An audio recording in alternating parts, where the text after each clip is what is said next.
നമുക്ക് ബാലിന്റെയും ഗോമതിയുടെയും ഇന്നത്തെ നല്ലൊരു വിശേഷം കേട്ടാലോ. അപ്പൊ ഇന്ന് രാവിലെ മുതൽ ചാനലിനകത്ത് ഓരോ കഥയൊന്നും അപ്ലോഡ് ചെയ്യാൻ പറ്റിയിട്ടുണ്ടായിരുന്നില്ല കേട്ടോ. അപ്പൊ എന്താണെങ്കിലും വൈകുന്നേരം മുതൽ എല്ലാ കഥകളും ചാനലിനകത്ത് അപ്ലോഡ് ചെയ്യാം കേട്ടോ. അങ്ങനെ ഇന്നത്തെ കഥയെ നമ്മൾ കാണുന്ന ഒടുവില് ഭഗവാൻ കൃഷ്ണൻ സങ്കടപ്പെട്ട് നിൽക്കുന്ന ബാലന്റെ അരിയിലേക്ക് വരുവാണ്. പിന്നീട് ബാലനോട് ചോദിച്ചു, എന്താ ബാലേട്ടാ? ബാലേന്റെ മുഖത്തൊരു സങ്കടഭാവം.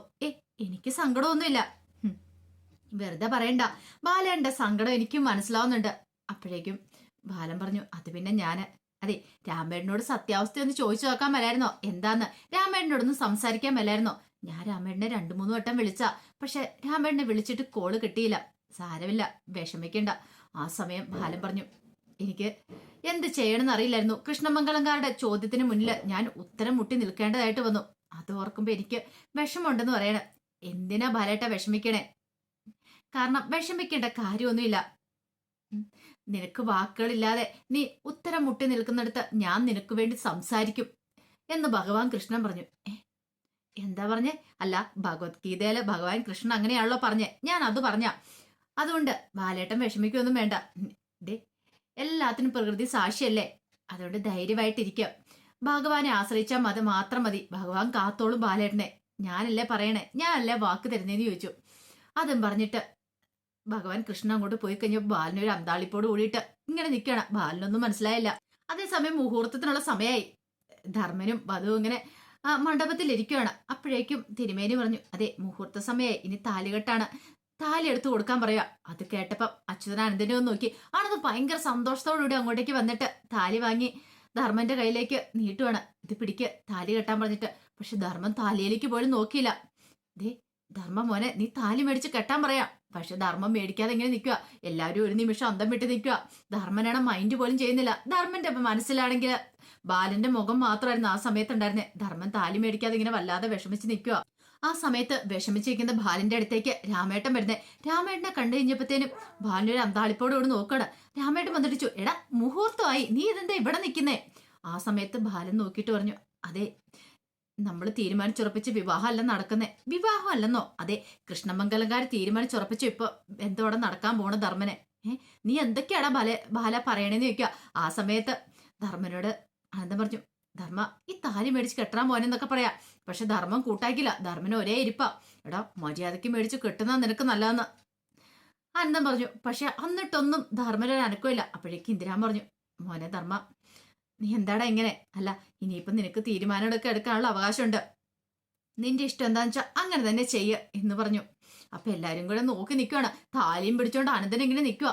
ആ സമയം രാമേട്ടൻ ചോദിച്ചു, എടാ നീ എന്തൊക്കെയാടേ പറയണേ എന്ന് ബാലനോട് ചോദിച്ചു. എനിക്കൊന്നും മനസ്സിലാവുന്നില്ല. അല്ല, എന്തോ കാര്യമായിട്ട് സംഭവിച്ചിട്ടുണ്ടല്ലോ, നീ എന്തിനാ ഇവിടെ മാറി നിൽക്കുന്നേ? അത് പിന്നെ കല്യാണ മുഹൂർത്ത സമയത്ത് രാമേട്ടന്റെ മോള് സൗദാമിനി ഇവിടെ വന്നായിരുന്നു. സൗദാമിനിയോ? അതെ, അവളൊരു കുഞ്ഞുമായിട്ടാ വന്നേ, ഒരു മോനുമായിട്ട് വന്നു. മോനുമായിട്ട് വന്നിട്ട് പിന്നെ നടന്ന കാര്യങ്ങളൊക്കെ പറഞ്ഞു കഴിഞ്ഞപ്പോ രാമേട്ടൻ പറഞ്ഞു, എടാ നീ എന്താ പറഞ്ഞേ? സൗദാമിനി വന്നോ? അവള് മരിച്ചിട്ട് 7 വർഷമായെന്ന് പറഞ്ഞു. 7 വർഷോ? ഇത് കേട്ടപ്പോ ശരിക്കും ബാലൻ ഞെട്ടിപ്പോയി. ബാലിന് വിശ്വസിക്കാൻ പറ്റിയില്ല. മരിച്ചുപോയെന്ന സൗദാമിനി എങ്ങനെയാണ് ഒരു മോനുമായിട്ട് ഇവിടെ വരുന്നേ? ആ സമയം ധർമ്മനെ നിർബന്ധിച്ചുകൊണ്ടിരിക്കുവാണ്. താലി കെട്ടാൻ പറഞ്ഞിട്ട് എല്ലാരും കൂടി ധർമ്മനൊരു പ്രതിമ കണക്ക് ഇങ്ങനെ ഇരിക്കുക. ആ സമയം ബാലൻ രാമേട്ടനോട് പറഞ്ഞു, രാമേട്ട, എനിക്ക് അറിയത്തില്ല എന്താ ചെയ്യേണ്ടതെന്ന്. നീ എന്തൊക്കെയാടാ ബാല പറയണേ? ആ മരിച്ചുപോയ അവൾ എങ്ങനെ വന്ന് പറയണേ? അവൾ ഇന്നലെ രാത്രി വിളിക്കുകയും ചെയ്തു. എടാ ബാല, ഇതിനകത്ത് എന്തോ ചതി നടന്നിട്ടുണ്ട് എന്ന് പറഞ്ഞു. അപ്പോഴേക്കും ബാലിന് കാര്യം മനസ്സിലായി. ഇത് മിക്കവാറും കൃഷ്ണമംഗലംകാരുടെ ചതിയാന്ന്. ആ സമയത്ത് ധർമ്മനെ നിർബന്ധിച്ചുകൊണ്ടിരിക്കുക കെട്ടാനും പറഞ്ഞിട്ട്.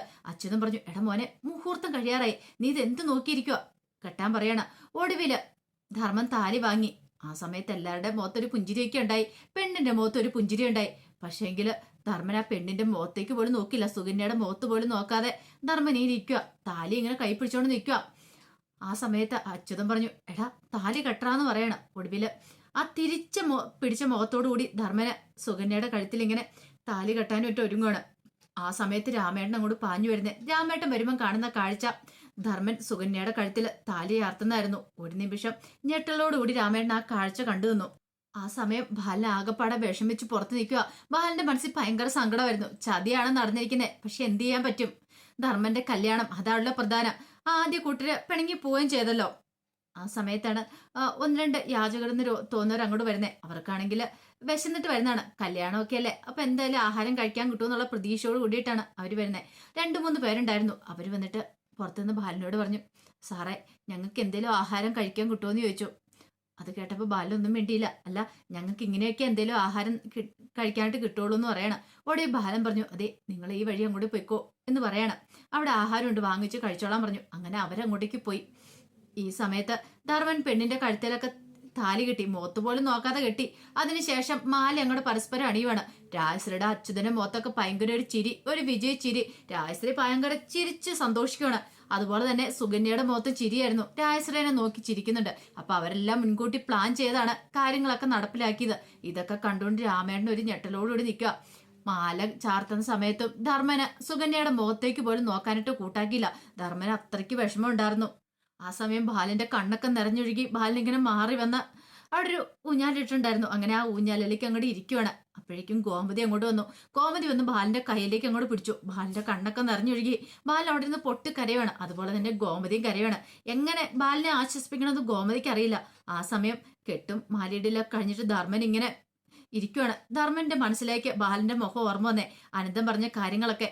അതെ, മുഹൂർത്തത്തിന് മുമ്പ് ബാല, നിനക്ക് ഇവനൊരു പെണ്ണിൻകുട്ടിയെ കണ്ടെത്തിക്കൊണ്ടുവരാൻ പറ്റിയില്ലെങ്കിൽ നീ ഇവിടെ നിന്ന് ഇറങ്ങിപ്പോയിക്കോണം. അതിങ്ങനെ മനസ്സിലേക്ക് മുഴങ്ങുകയാണ്. ആ സമയം ബാലൻ തിരിഞ്ഞു നടക്കുന്നു. പോയി ഇന്ന് കരയണ ആ രംഗങ്ങളൊക്കെ ആയിരുന്നു ധർമ്മന്റെ മനസ്സിൽ. ധർമ്മം പിന്നെ ഒന്നും നോക്കിയില്ല. സുകന്യയുടെ കൈക്ക് പിടിച്ചു. സുകന്യയുടെ മുഖത്ത് പോലും നോക്കിയിട്ടില്ല. കൈക്ക് പിടിച്ചുകൊണ്ട് വലിച്ചെഴുന്നേപ്പിച്ചു.